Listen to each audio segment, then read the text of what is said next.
What's up, everybody? This is Chad from Turtle Run Precision Firearms. We'll be going over the Stribog SP9A3 Enhanced today. Really, what we'll be going over is how to install an Elftmann Pro 3-gun match trigger into the factory lower receiver. Check the firearm. Chamber's clear, no magazine. It's a quick breakdown. Modifications that had been done to the lower to make this work. It was just the lower receiver that had been modified. Nothing else. I'll do a full review on the gun so you have time to hit the range. It's received some parts from Call Valley for the ASR, HB Industries. That's about it. I'll be putting Infotech thermal micro sight on here once it comes in stock. I can find it. The Scaleworks mount. Also HB Industries extended bolt catch, but it's still on its way here. Do a little bit of disassembly, and then show just two areas in here I had to mill out with the Dremel. So the easiest way to take these apart, obviously put it on fire, half cock the hammer. There's two detents in here that work with the safety selector. This is a modified key they give you with the radiant talons. It has a bend in it. Really, it's only for taking apart the mag catch on a SIG P365, but it works well with this too. It's a slight bend. You can come in the front or the back side of safety selector, doesn't matter. The detent wings poke out on either side. Just come in here.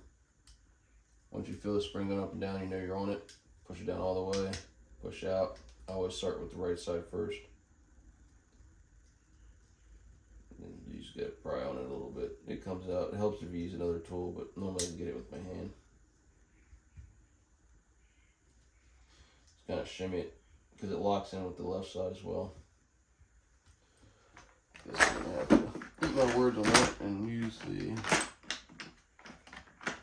Glock takedown tool.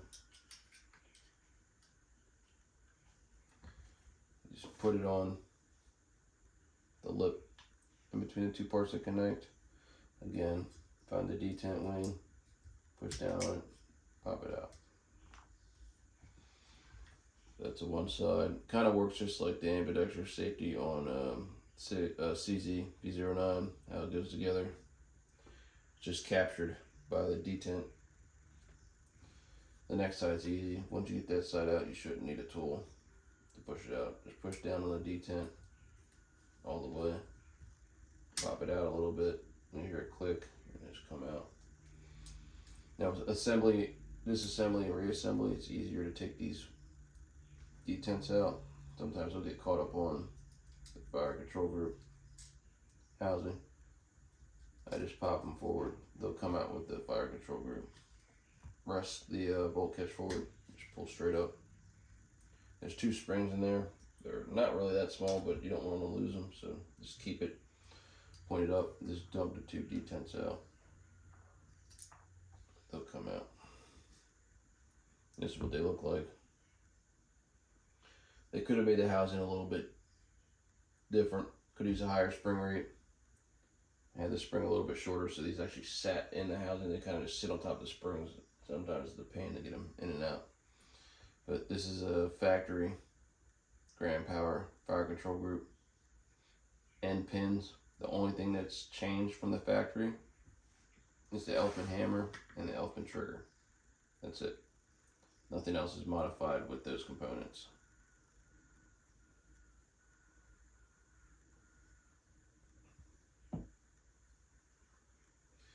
The only modifications I made is right here where the mag catch goes through the receiver. Dremeled it out.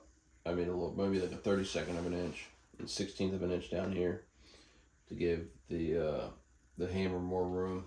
The trigger itself doesn't actually contact the frame in any way, but I was having an issue with this part of the sear surface contacting the frame. The factory one's more rounded and the engagement's further back, or actually it's a little bit higher. The Elftmann is lower in the fire control group. So dremeled this, dremeled that. That part of the frame was already, there's already like a guide mark here.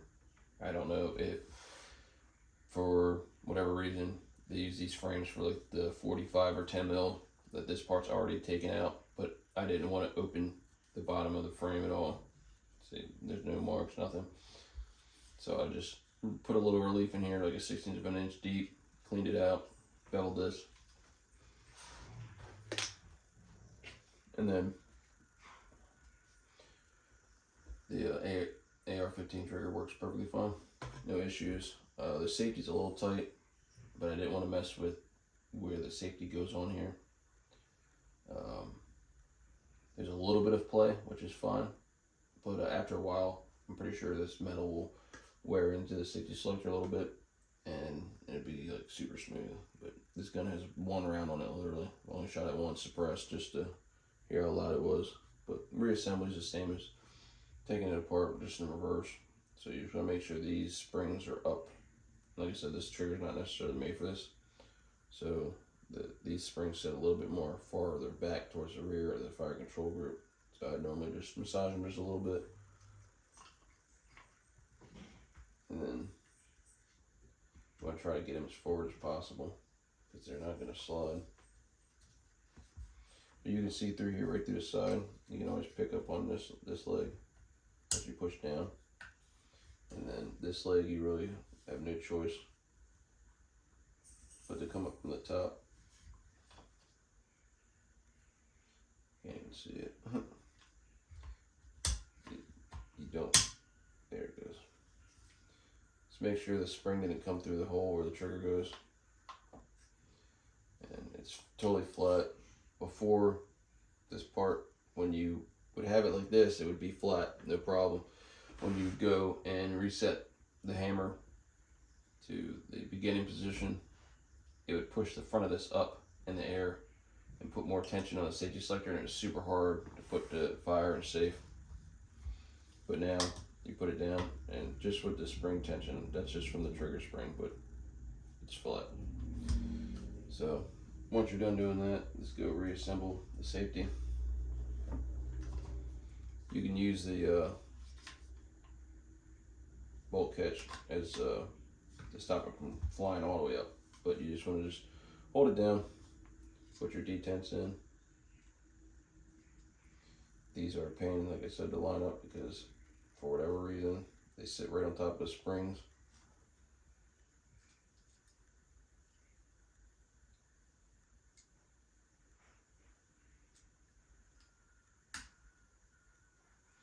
Once you get it lined up, I always start in reverse. So pull this out last. I'll install this first, but not fully. Take my little key here, insert the safety selector, just enough to hold the detent down partially. Come over here, and I'll fully insert this part of the safety selector. Find that ledge, push down, push it in partially, and then I always reset the angle I have the tool to get around the safety selector. Push it in, and then you can work it like that, make sure it's functioning.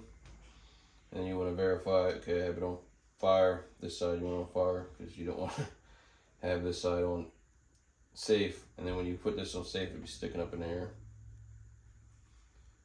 So grab your tool again, push down on the flat, line it up, and just pinch it.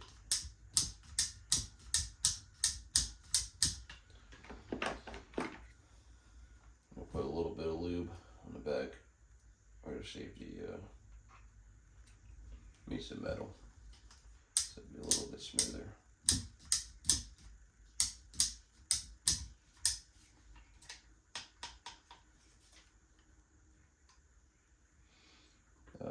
receiver push up against the upper, and we'll hold the fire control group all the way in. But we'll do a little functions check in a second, and that's it.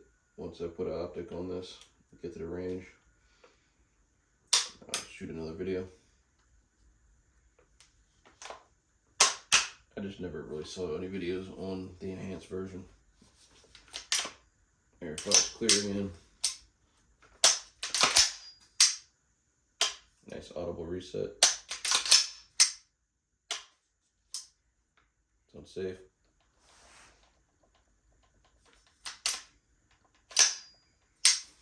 Function check, 100%. But yeah, that's what it takes to put an AR trigger in the SP9A3 enhanced.